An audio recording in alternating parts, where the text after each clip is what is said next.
Hello, hello. My name is Vanessa Black. I'm so excited that you have decided to listen in and read with me once again.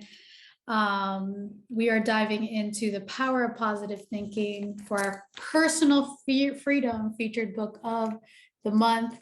It's been an amazing book so far, and just understanding the different practices that Norman Vincent Peale shares that we can all do, as well as the power of positive thinking. So we're going to be diving into chapter 4 today, which is try prayer power. So let's do it. In a business office high above the city streets, two men were having a serious conversation. One, heavily troubled by business and personal crisis, paced the floor restlessly, then sat dejectedly, head in hand, a picture of despair. He had come to the other for advice, since he was considered a man of great understanding. Together, they had explored the problem from every angle, but seemingly without result, which only served to deepen the troubled man's discouragement. I guess no power on earth can save me, he sighed. The other reflected for a moment, then spoke rather defiantly. I wouldn't look at it that way. I believe you are wrong in saying there is no power that can save you. Personally, I have found that there is an answer to every problem. There is a power that can help you. Then slowly he asked, why not try prayer power? Somewhat surprised, the discouraged man said, of course, I believe in prayer, but perhaps I do not know how to pray. You speak of it as something practical that fits a business problem. I never thought of it that way, but I'm willing to try prayer if you will show me how. He did apply practical prayer techniques and in due course got his answer.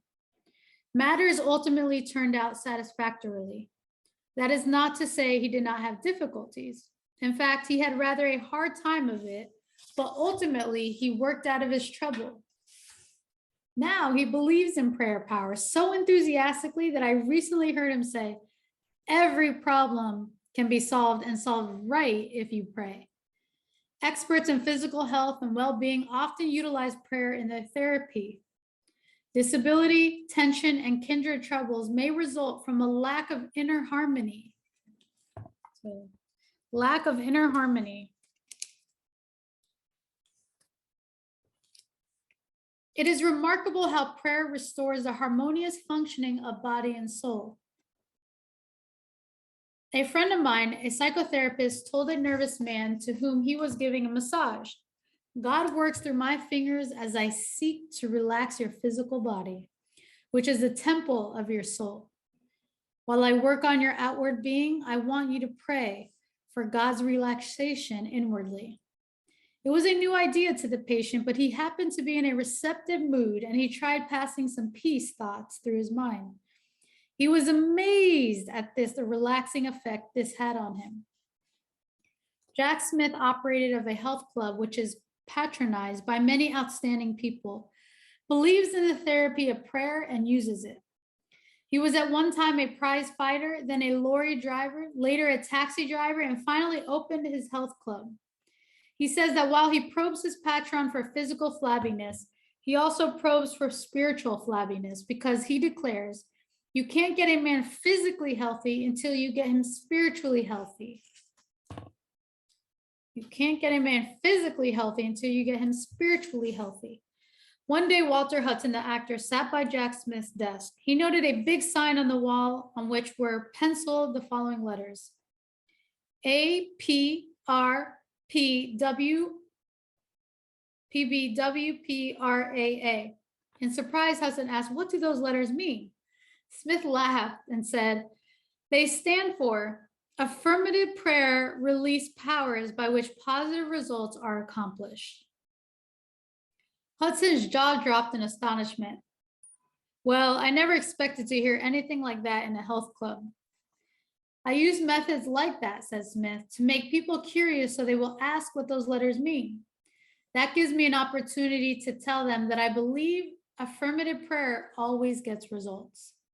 Jack Smith, who helps men to keep physically fit, believes that prayer is as important, if not more important, than exercise, steam baths, and a rub down. It is a vital part of the power releasing process. People are doing more praying today than formerly because they find that it adds to personal efficiency. Prayer helps them to tap forces and to utilize strength not otherwise available. A famous psychologist says prayer is the greatest power available to the individual in solving his personal problems. Its power astonishes me. Prayer power is a manifestation of energy. Just as there exist scientific techniques for the release of atomic energy, so are there scientific procedures for the release of spiritual energy through the mechanism of prayer. Exciting demonstrations of this energizing force are evident. Prayer power seems to able even to normalize the aging process, obviating or limiting infirmity and deterioration. You need not lose your basic energy or vital power or become weak and listless merely as a result of accumulating years, age.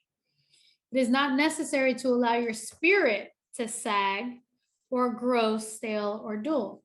Prayer can freshen you up every evening and send you out renewed each morning. You can receive guidance in problems if prayer is allowed to permeate your subconscious, the seat of the forces which determines whether you take right or wrong actions. Prayer has the power to keep your reactions correct and sound. Prayer driven deeply into your subconscious can remake you. It releases and keeps power flowing freely. If you have not experienced this power, perhaps you need to learn new techniques of prayer. It is well to study prayer from an efficiency point of view. Usually the emphasis is entirely religious, though no cleavage exists between two concepts. Scientific spiritual practice rules out stereotype procedure, even as it does in general science. If you have been praying in a certain manner, even if it has brought you blessings, which it doubtless has, perhaps you can pray even more profitably by varying the pattern and by experimenting with fresh prayer formulas. Get new insights, practice new skills to attain greater results. It is important to release that you are dealing with the most tremendous power in the world when you pray. It is important to realize that you are dealing with the most tremendous power in the world when you pray. You would not use an old-fashioned kerosene lamp for illumination. You want the most up-to-date lighting devices. New and fresh spiritual techniques are being constantly discovered by men and women of spiritual genius. It is advisable to experiment with prayer power according to such methods as prove sound and effective. If this sounds new and strangely scientific, bear in mind that the secret of prayer is to find the process that will most effectively open your mind humbly to God. Any method through which you can stimulate the power of God to flow into your mind is legitimate and usable. An illustration of a scientific use of prayer is the experience of two famous industrialists, whose name would be known to many readers were I permitted to mention them, who had a conference about a business and technical matter. One might think that these men would approach such a problem on a purely technical basis, and they did that and more. They also prayed about it, but they did not get a successful result. Therefore, they called in a country preacher, an old friend of one of them, because as they explained, the Bible prayer formula is, where two or three are gathered together in my name, there am I in the midst of them. They also pointed to a further formula. If two of you shall agree on earth as touching anything they shall ask, it shall be done for them of my Father which is in heaven. So where two or more gathered together in my name, there I am in the midst of them. If two of you should agree on earth as touching anything that they shall ask, it shall be done. Being schooled in scientific practice, they believe that in dealing with prayer as a phenomenon, they should scrupulously follow the formula outlined in the Bible, which they describe as the textbook of spiritual science. The proper method for employing a science is to use the accepted formulas outlined in the textbook of that science. They reason that if the Bible provides that two or three should be gathered together, Perhaps the reason they were not succeeding was that they needed a third party. Therefore, the three men prayed, and to guard against error in the process, they also brought to bear on the problem various other biblical techniques, such as those suggested in those statements. According to your faith, be it unto you. What things soever you desire, when you pray, believe that you receive them, and you shall have them. After several thoroughgoing sessions of prayer, the three men together affirmed that they had received the answer. The outcome was entirely satisfactory. Subsequent results indicated that divine guidance was actually obtained. These men are great enough scientists not to require precise explanation of the operation of these spiritual laws any more than in the case of naturalistic laws, but are content with the facts that the law does operate when proper techniques are employed. While we cannot explain it, they said, the fact remains that we were baffled by our problem, and we tried prayer according to the formula in the New Testament. That method worked, and we got a beautiful result. They did add that it seemed to them that faith and harmony are important factors in the prayer process. A man opened a small business in New York City a number of years ago. His first establishment being, as he characterized it, a little hole in the wall. He had one employee. In a few years, they moved into a larger room and then into extensive quarters. It became a very successful operation. This man's method of business, as he described it, was to fill the little hole in the wall with optimistic prayers and thoughts. He declared that hard work, positive thinking, fair dealing, right treatment of people, and the proper kind of prayer always gets results. This man, who has a creative and unique mind, worked out his own simple formula for solving his problems and overcoming his difficulties through prayer power. It is a curious formula, but I have practiced it and personally know that it works. I have suggested it to many people who also found real value in its use. It is recommended to you. The formula is 1, prayerize, 2, picturize, 3, actualize. By prayerize, my friend meant a delay system of creative prayer. When a problem arose, he talked it over with God very simply and directly in prayer. Moreover, he did not talk with God as to some vast and far-off shadowy being, but conceived of God as being with him in his office, in his home, on the street, in his car, always nearby as a partner, as a close associate. He took seriously the biblical injunction to pray without ceasing. He interpreted it as a meeting that he should go about every day discussing with God in a natural, normal manner the questions that had to be decided and dealt with. The presence came finally to dominate his conscious and ultimately his unconscious thinking. He prayerized his daily life. He prayed as he walked or drove his car or performed other everyday activities. He filled his daily life full of prayer. That is, he lived by prayer. He did not often kneel to offer his prayers, but would, for example, say to God as to a close associate, "What will I do about this, Lord?" Or give me a fresh insight on this. He prayerized his mind and so prayerized his activities. The second point in his formula of creative power is to picturize. The basic factor in physics is force. The basic factor in psychology is a realizable wish. The man who assumes success tends already to have success. People who assume failure tend to have failure. When either failure or success is picturized, it strongly tends to actualize in terms equivalent to the mental image pictured. To assure something worthwhile happening, first pray about it and test it according to God's will. Then print a picture of it on your mind as happening. Holding the picture firmly in consciousness. Continue to surrender the picture to God's will, that is to say, put the matter in God's hands. Follow God's guidance. Work hard and intelligently, thus doing your part to achieve success in the matter. Practice believing and continue to hold a picturization firmly in your thoughts. Do this and you will be astonished at the strange ways in which the picturization comes to pass. In this manner, the picture actualizes, according to the pattern of your basic realizable wish when conditioned by invoking God's power upon it, and if, moreover, you give fully of yourself to its realization. I personally practice this 3-point prayer method and find great power in it. It has been suggested to others who have likewise reported that it released creative power into their experience. For example, a woman discovered that her husband was drifting from her. Theirs had been a happy marriage, but this wife had become preoccupied in social affairs and the husband had got busy in his work.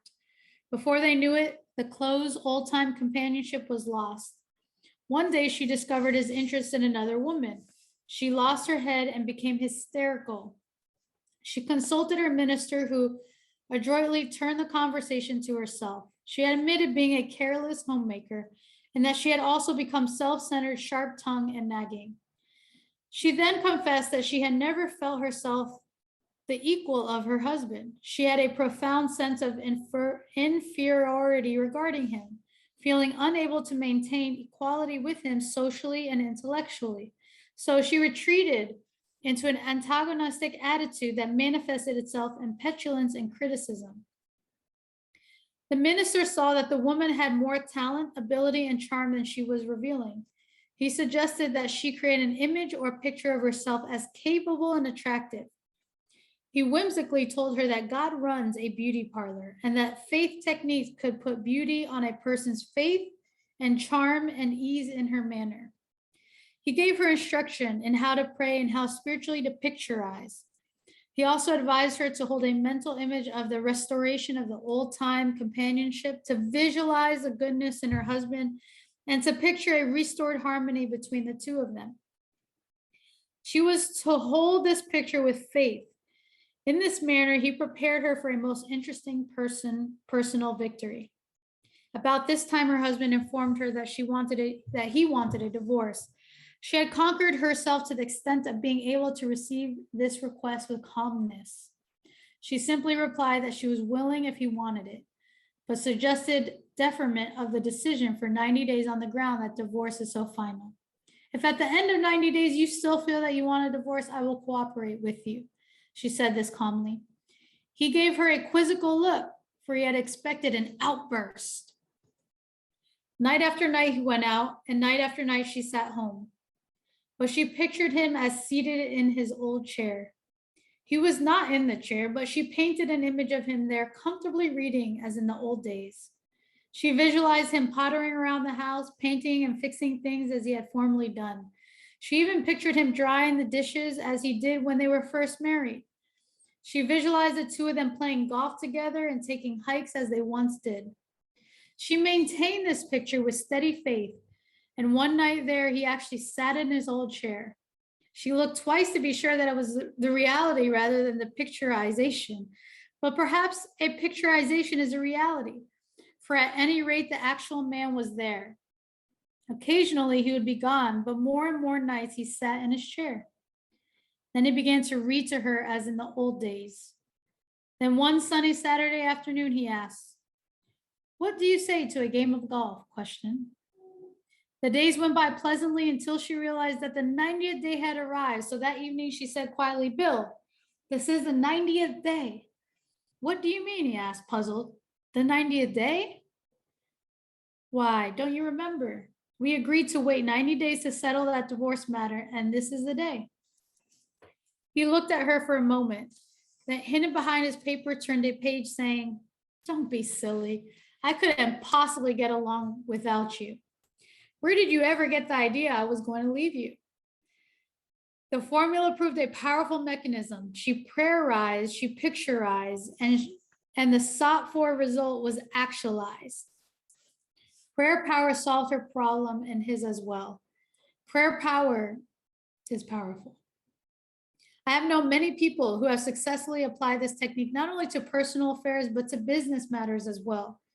When sincerely and intelligently brought into situations, the results have been so excellent that this must be regarded as an extraordinary efficient method of prayer. People who take this method seriously and actually use it get astonishing results. At an industrial convention banquet, I was seated at the speaker's table next to a man who, though a bit on the rough side, was very likable. He may have felt a bit cramped by his proximity to a preacher, which obviously wasn't his usual company. During the dinner, he used a number of theological words, but they were not put together in a theological manner. After each outburst, he apologized, but I advised him that I had heard all those words before. He told me he had been a church attendant as a boy, but had gotten away from it. He gave me that old story which I have heard all my life, which even now people will get off as something entirely new. Viz. When I was a boy, my father made me go to Sunday school and church and cram religion down my throat. So when I got away from home, I couldn't take it anymore and have seldom been to church since. This man then observed that perhaps he should start going to church since he was getting old. I commented that he would be so lucky to find a seat. This surprised him, for he did not think anybody went to church anymore. I told him that more people attended church each week than frequent any other institution in the country. This rather bowled him over. He was head of a medium-sized business, and he fell to telling me how much money his firm took in last year. I told him I knew quite a few churches who exceeded that. This really hit him in the solar plexus, and I noted his respect for the church mounting by leaps and bounds. I told him about the thousands of religious books that are sold more than any other type of book. Maybe you fellows in the church are on the ball at that, he slangily remarked. At this moment, another man came up to our table and enthusiastically told me that something wonderful had happened to him. He said he had been very depressed, for things hadn't been going well with him. He decided to get away for a week or so, and on his vacation read one of my books, in which practical faith techniques are outlined. He said this brought him the first satisfaction and peace he had felt. It encouraged him as to his own possibilities. He began to believe that the answer to his trouble was practical religion. So, he said, I began to practice the spiritual principles presented in your book. I began to believe and affirm that with God's help, the objectives I was endeavoring to accomplish could be achieved. A feeling came over me that everything was going to be all right, and from then on, nothing could upset me. I absolutely knew it was going to be okay, so I began to sleep better and feel better. I felt as if I had taken a tonic. My new understanding and practice of spiritual techniques were the turning point. When he left us, my table companion, who had listened in on this recital, said, I've never heard anything like that before. The fellow talks about religion as happy and workable. It was never presented to me that way. He also gives me the impression that religion is almost a science, that you can use it to improve your health and do better in your job. I never thought of religion in that connection. Then he added, but do you know what struck me? It was the look on that guy's face. Now, the curious fact is that when my table companion made that statement, a semblance of the same look was on his own face. For the first time, he was getting the idea that religious faith is not something piously stuffy, but it is a scientific procedure for successful living. He was observing at firsthand the practical working of prayer power in a personal experience. Personally, I believe that prayer is a sending out of vibrations from one person to another and to God. All of the universe is in vibration. There are vibrations in the molecules of the table. The air is filled with vibrations. The reaction between human beings is also in vibration. When you send out a prayer for another person, you employ the force inherent in a spiritual universe. You transport from yourself to the other person a sense of love, helpfulness, support, a sympathetic, powerful understanding. And in this process, you awaken vibrations in the universe through which God brings to pass the good objectives prayed for. Experiment with this principle and you will know its amazing results. For example, I have a habit which I often use of praying for people as I pass them. I remember being on a train traveling through West Virginia when I had a curious thought. I saw the man standing on a station platform. Then the train moved on and he passed from sight. It occurred to me that I was seeing him for the first and last time. His life and mine touched lightly for just a fraction of an instant. He went his way and I went mine. I wondered how his life would turn out. Then I prayed for that man, sending out an affirmative prayer that his life would be filled with blessings. Then I began praying for other people I saw as the train passed. I prayed for a man plowing in the field and asked the Lord to help him and give him a good crop. I saw a mother hanging up clothes, and that line of freshly washed garments told me she had a large family. A glimpse of her face and the way in which she handled the clothes of the children told me she was a very happy woman. I prayed for her and she would have a happy life, that her husband would always be true to her and that she would be true to him.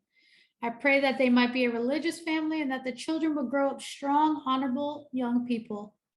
In one station, I saw a man leaning half asleep against the wall, and I prayed that he would wake up and get off, relief, and amount to something. Personally, I believe that prayer is a sending out of vibrations from one person to another and to God. In one station, I saw a man leaning half asleep against a wall, and I prayed that he would wake up and get off, relief, and amount to something. Then we stopped at a station, and there was a lovable little kid, one trouser leg longer than the other, shirt open at the neck, wearing a too big sweater, hair tousled, face dirty. He was sucking a lollipop and working hard on it. I prayed for him, and as the train started to move, he looked up at me and gave me the most wonderful smile. I knew my prayer had caught him, and I waved to him, and he waved back at me. I should never see that boy again in all likelihood, but our lives touched. It had been a cloudy day up to that point, but suddenly the sun came out, and I think there was a light in the boy's heart, for it was revealed on his face. I know that my heart felt happy. I'm sure it was because of the power of God was moving in a circuit through me to the boy and back to God, and we were all under the spell of prayer power. One of the important functions of prayer is a stimulus to creative ideas. Within the mind are all of the resources needed for successful living. Ideas are present in consciousness, which, when released and given scope together with proper implementation, can lead to the successful operation of any project or undertaking. When the New Testament says, "The kingdom of God is within you," it is informing us that God, our Creator, has laid up within our minds and personalities all the potential powers and ability we need for constructive living. It remains for us to tap and develop these powers. For example, a man of my acquaintance is connected with a business where he is a chief of 4 executives. At regular intervals, these men have what they call an idea session. The purpose of which is to tap all the creative ideas lurking in the minds of any of the 4. For this session, they use a room without telephones, buzzers, or other usual office equipment. The double window is fully insulated so that street noises are for the most part eliminated. Before starting the session, the group spends 10 minutes in silent prayer meditation. They conceive of God as creatively working in their minds. Each in his own way, silent prays, affirming that God is about to release from his mind the proper idea needed in the business. Following the quiet period, all start talking, pouring out ideas that have come into their minds. Memos of the ideas are written upon cards and thrown on the table. No one is permitted to criticize any idea at this particular juncture, for argument might stop the flow of creative thought. The cards are gathered up and each one is evaluated at a later session. But this is the idea tapping session, stimulated by prayer power. When this practice was inaugurated, a high percentage of the ideas proved to be without particular value. But as the session continued, the percentage of good ideas increased. Now, many of the best suggestions, which have later demonstrated their practical value, were evolved in the idea session. As one of the executives explained, we have come up with insights that not only show on our balance sheet, but we have also gained a new feeling of confidence. Moreover, there is a deeper feeling of fellowship among the 4 of us, and this has spread to others in the organization. Where is the old-fashioned businessman who says that religion is theoretical and has no place in business? Question. Today, any successful and competent businessman or woman will employ the latest and best tested methods in production, distribution, and administration. And many are discovering that one of the greatest of all efficiency methods is prayer power. Alert people everywhere are finding that by trying prayer power, they feel better, work better, do better, sleep better, are better. My friend Grove Patterson, editor of the Toledo Blade, is a man of remarkable vigor. He says that his energy results, in part at least, from his methods of prayer. For example, he likes to fall asleep while praying, for he believes that his subconscious is most relaxed at that time. It is in the subconscious that our life is largely governed. If you drop a prayer into the subconscious at the moment of its greatest relaxation, the prayer has a powerful effect. Mr. Patterson chuckled as he said, "Once it worried me because I would fall asleep while praying. Now I actually try to have it so." Many unique methods of prayer have come to my attention, but one of the most effective is that advocated by Frank Lubach in his excellent book, Prayer, the Mightiest Power in the World. I regard this as one of the most practical books on prayer, for it outlines fresh prayer techniques that work. Dr. Lubach believes that actual prayer is generated by prayer. Actual power is generated by prayer. One of his methods is to walk down the street and shoot prayers at people. It's a great exercise. Walking down the street and shooting prayers at people. He calls this type of praying flash prayers.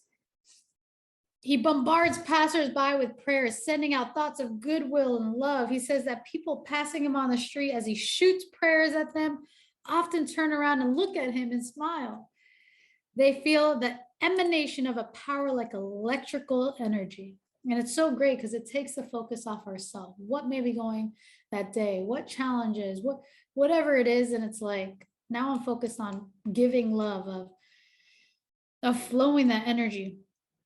In a bus, he shoots prayers at his fellow passengers. Once he was sitting behind a man who seemed to be very gloomy. He had noticed when he entered the bus that the man had a scowl on his face.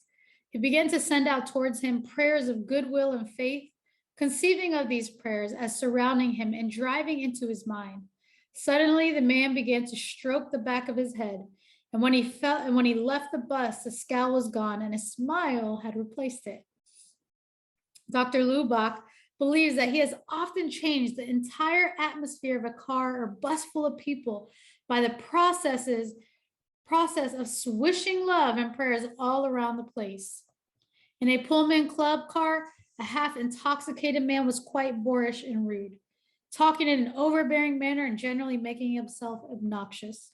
I felt that everyone in the car took a dislike to him.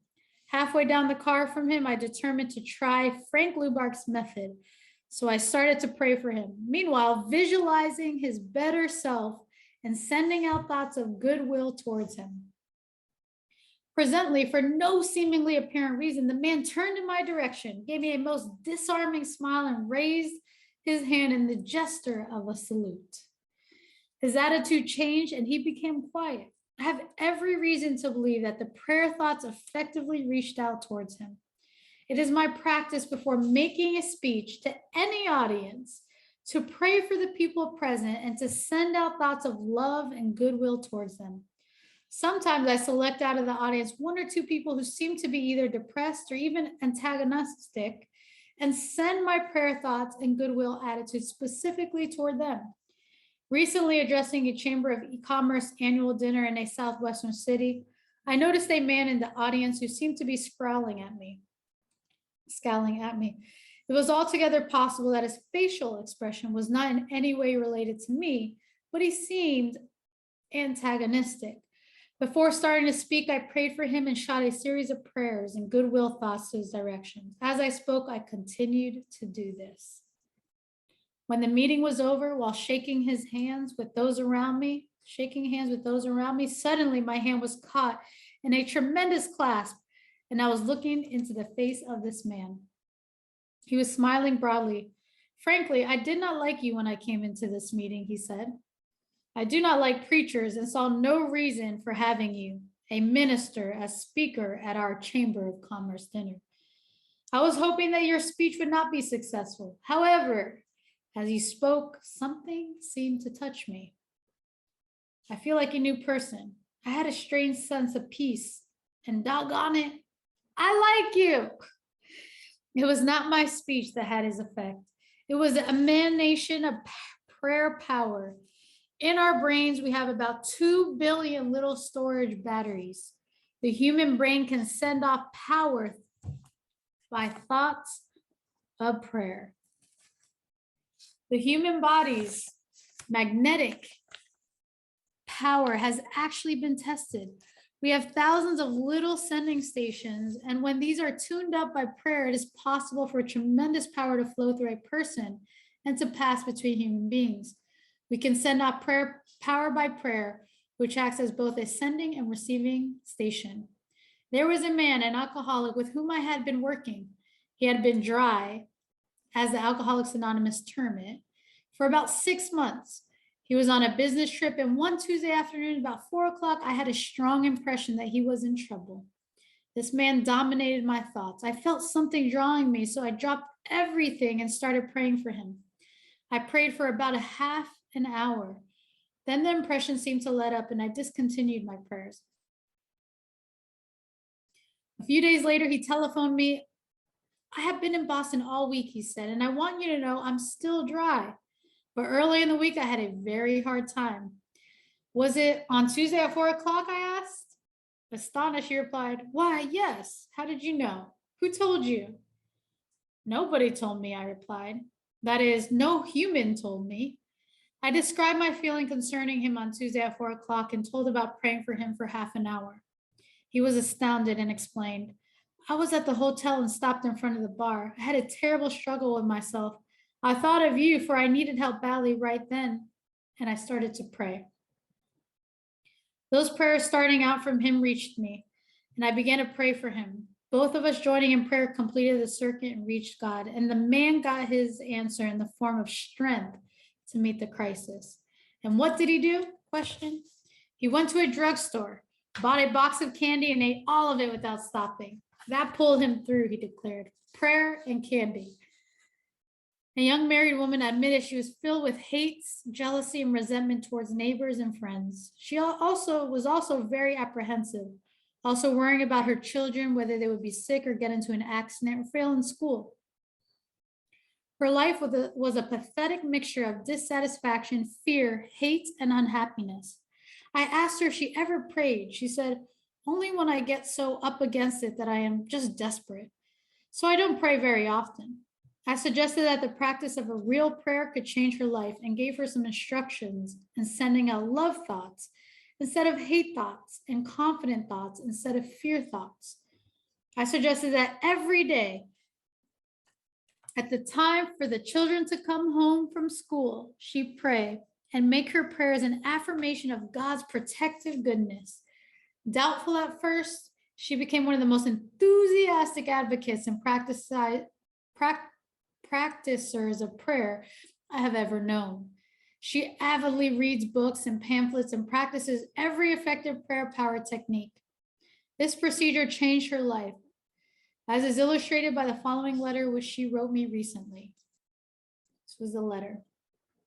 I feel that my husband and I both have made wonderful progress in the last few weeks. My greatest progress dates from the night you told me that every day is good if you pray.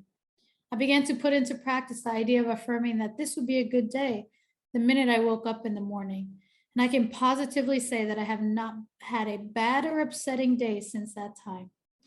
The amazing thing is that my days actually haven't been any smoother or any more free from petty annoyances than they ever were, but they just don't seem to have the power to upset me anymore. Every night I begin my prayers by listing all the things for which I am grateful. Little things that happened during the day which added to the happiness of my day. I know that this habit had geared my mind to pick out the nice things and forget about the unpleasant ones. The fact that for 6 weeks, I have not had a single bad day and have refused to get downhearted with anyone is really marvelous to me. She discovered amazing prayer power in trying prayer power. You can do the same, following our 10 rules for getting effective results for prayer. Ready for these 10 to conclude this chapter? All right. Number 1, set aside few minutes every day. Do not say anything. Simply practice thinking about God. This will make your mind spiritually receptive. Number 2, then pray orally out loud using simple, natural words. Tell God anything that is on your mind. Do not think you must use stereotyped pious phrases. Talk to God in your own language. He understands it. Number 3, pray as you go about the business of the day. On the subway or bus or at your desk or in your car, utilize minute prayers by closing your eyes to shut out the world and concentrating briefly on God's presence. The more you do this every day, the nearer you will feel God's presence. Number 4, do not always ask when you pray, but instead affirm that God's blessings are being given and spend most of your prayers giving thanks. Number 5, pray with the belief that sincere prayers can reach out and surround your loved ones with God's love and protection. Number 6, never use a negative thought in prayer. Only positive thoughts get results. Number 7, always express willingness to accept God's will. Ask for what you want, but be willing to take what God gives you. It may be better than what you ask for. Number 8, practice the attitude, putting everything in God's hands. Ask for the ability to do your best and to leave the results confidently to God. Number 9, pray for people you do not like or who have mistreated you. Resentment is blockade number 1 of spiritual power. And number 10, make a list of people for whom to pray. The more you pray for other people, especially those not connected with you, the more prayer results will come back to you. Wow. Prayer power, the power of prayer. What an awesome, awesome chapter. Try power prayer. Let me know if you do. You already practiced this, and if you've learned any insights, you can share them in the comments. Love the exercises that he shared. Those top 10 were great. Let me know which one of the top 10 really kind of spoke to you, 1 through 10. And yeah, super excited for you. I mean, that's a great exercise. I know in our inner circle, that's going to be the exercise that we give for the week, is to literally just, while you walk, while you live, send silent prayers when you're walking for people that you don't even know, that in that moment you're praying for them. So I encourage you to do that as well this week, and just receive all the blessings that are going to continue to head your way. All right. I love you. I appreciate you. Thank you so much for investing this time with me and into yourself, into your growth. You should be super, super proud. And yes, appreciate you. We'll see you on the next chapter. The next chapter is chapter 5, how to create your own happiness. We'll see you in the next Read With Me session.